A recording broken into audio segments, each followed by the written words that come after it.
بسم اللہ الرحمن الرحیم۔ السلام علیکم ورحمۃ اللہ تعالی وبرکاتہ۔ محترم سامعین، آج ہم پڑھیں گے سورۃ النساء آیت نمبر 32، تلاوت اردو ترجمہ اور مختصر تفسیر کے ساتھ۔ اعوذ باللہ من الشیطان الرجیم، بسم اللہ الرحمن الرحیم۔ ولا تتمنوا ما فضل الله به بعضكم على بعض للرجال نصيب مما اكتسبوا وللنساء نصيب مما اكتسبن واسألوا الله من فضله إن الله كان بكل شيء عليما۔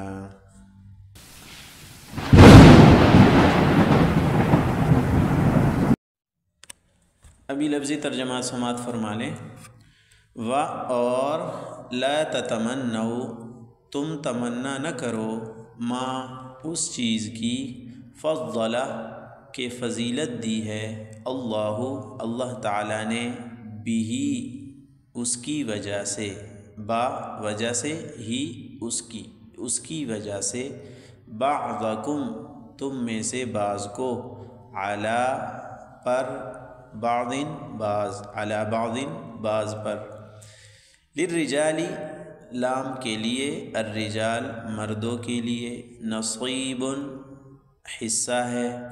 مما اس میں سے، اکتسبوا جو انہوں نے کیا، و اور لی کے لیے، النسائی عورتوں کے لیے، نصیب حصہ ہے، مما اس میں سے جو، اکتسبنا انہوں نے کیا، و اور اسألوا تم مانگو، اللہ تعالیٰ سے، من سے، فضل ہی اس کا، فضل ہی اس کا فضل، ان بے شک اللہ تعالیٰ کانا ہے، بھی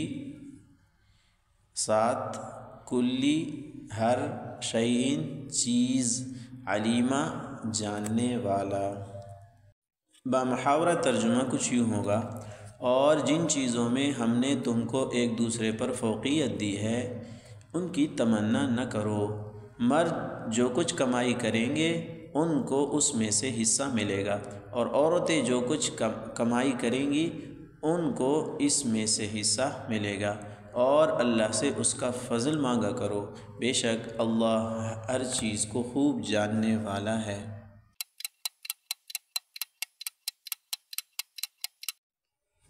اس آیت کی تفسیر یہ ہے کہ پچھلی آیات کے اندر اللہ تعالیٰ نے میراث کا حکم ذکر کیا تھا کہ مرد کو عورت کے حصے کا دگنا ملتا ہے، یعنی عورت کو آدھا حصہ ملتا ہے۔ تو اس پر بعض خواتین نے یہ خدشہ ظاہر کیا کہ کیا نیک اعمال بھی ہمیں مردوں کی بنسبت آدھا اجر ملے گا، اور اسی طرح بعض خواتین نے یہ خواہش ظاہر کی کہ کاش ہم مرد ہوتی تو مردوں کی طرح ہم بھی جہاد اور ان کاموں میں شریک ہو سکتے، ان نیک کاموں میں شریک ہو سکتے جس میں مرد شریک ہو سکتے ہیں، عورتیں شریک نہیں ہو سکتی، تو ہم بھی مردوں کی طرح نیکیوں میں آگے بڑھ جاتی۔ تو اس پر اللہ تعالیٰ کی طرف سے یہ آیتیں نازل ہوئی کہ وَلَا تَتَمَنَّوْا مَا فَضَّلَ اللَّهُ بِهِ بَعْضَكُمْ عَلَى بَعْضٍ، کہ تم تمنا نہ کرو ان فضائل کی، ان قدرتی فضائل کی، خوبیوں کی، جس کے ذریعے سے ہم نے تم میں سے بعض کو بعض پر فوقیت دی ہے اور فضیلت دی ہے۔ فطری طور پر جب انسان کسی دوسرے کو مال میں، آسائش میں، حسن میں، خاندانی اعتبار سے یا کسی اور اعتبار سے بہتر دیکھتا ہے تو ان فضائل کے حاصل کرنے کی وہ تمنا کرتا ہے، اور پھر ان میں سے جو چیز ہاتھ نہیں آ سکتی تو وہ حسد پر اتر آتا ہے، اور پھر دوسرے سے چھیننے کی کوشش کر کے وہ فساد برپا کر دیتا ہے کہ فساد کے ذریعے سے پھر وہ چیز حاصل کرتا ہے، قتل و غارت کے ذریعے سے وہ چیز حاصل کرتا ہے۔ تو ان قدرتی غیر اختیاری فضائل کی تمنا سے اللہ جل شانہ نے منع کر دیا کہ یہ فضول بھی ہے، اور اس طرح کی تمنا میں سوائے رنج، غم اور حسد کے کوئی فائدہ حاصل نہیں ہوتا۔ تو اللہ تعالیٰ نے اس سے منع کیا ہے کہ یہ جو قدرتی فضائل غیر اختیاری فضائل ہیں، تم میں سے بعض کو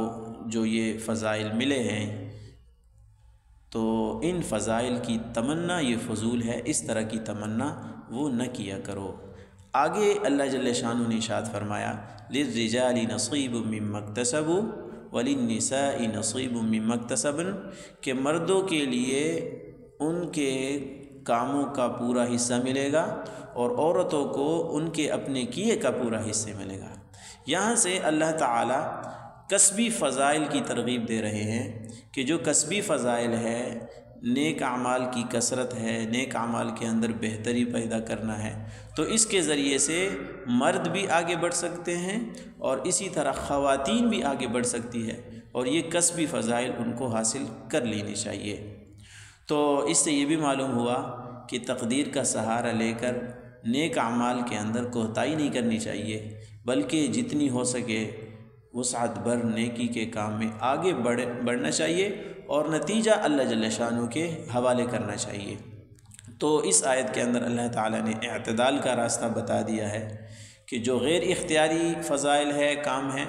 اس میں تو تم تقدیر پر اعتماد کر لو کہ جو کچھ اللہ نے مجھے دیا ہے میری مقدر میں لکھا ہے، اور جو چیز دوسروں کو مل گئی ہے جس کو میں حاصل نہیں کر سکتا تو وہ اللہ نے ان کو دی ہے، اس کے اندر بھلائی اور بہتری ہے۔ اور جو اختیاری فضائل ہے، نیک اعمال کے ذریعے سے جو حاصل کیے جا سکتے ہیں، اس میں وسعت بھر خوب کوشش کرنی چاہیے۔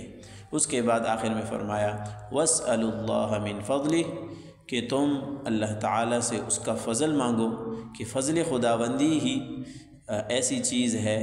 کہ ہر ایک انسان کے مناسب ہوتی ہے، اور یہ ہر ایک انسان کے لیے فضل کی الگ الگ شکل ہوتی ہے۔ کسی کے لیے ایک حالت بہتر ہوتی ہے تو کسی کے لیے دوسری حالت بہتر ہوتی ہے۔ بہرحال تقدیر کے سلسلے میں اللہ تعالیٰ نے انسان کے مقدر میں جو لکھ دیا ہے اس میں اس کی بھلائی ہے۔ آگے فرمایا ان اللہ کان بکل شیء علیما، بے شک اللہ تعالیٰ ہر چیز کو جاننے والے ہیں کہ کس انسان کے لیے کون سا حال، کون سی فضیلت، کون سی خوبی مناسب ہے، کہ یہ اللہ ہی بہتر جانتے ہیں۔ تو اس لیے اللہ جل شانہ کی تقدیر پر راضی رہنا چاہیے۔ خلاصہ یہ ہوا کہ دوسروں کے غیر اختیاری فضائل اور خوبیوں کی تمنا نہیں کرنی چاہیے، البتہ جو اختیاری فضائل ہے، جو نیک اعمال کے ذریعے سے حاصل کیے جا سکتے ہیں، ان کی خوب کوشش کرنی چاہیے۔ اور تیسرا یہ کہ اللہ تعالیٰ کی تقدیر پر ہر وقت راضی رہنا چاہیے، اور اسی کو اپنے حق میں مفید اور بہتر سمجھنا چاہیے کہ یہی میرے حق میں بہتر ہے۔ وآخر دعوانا ان الحمد للہ رب العالمین۔ السلام علیکم ورحمۃ اللہ وبرکاتہ۔ ماشاء اللہ ماشاء اللہ۔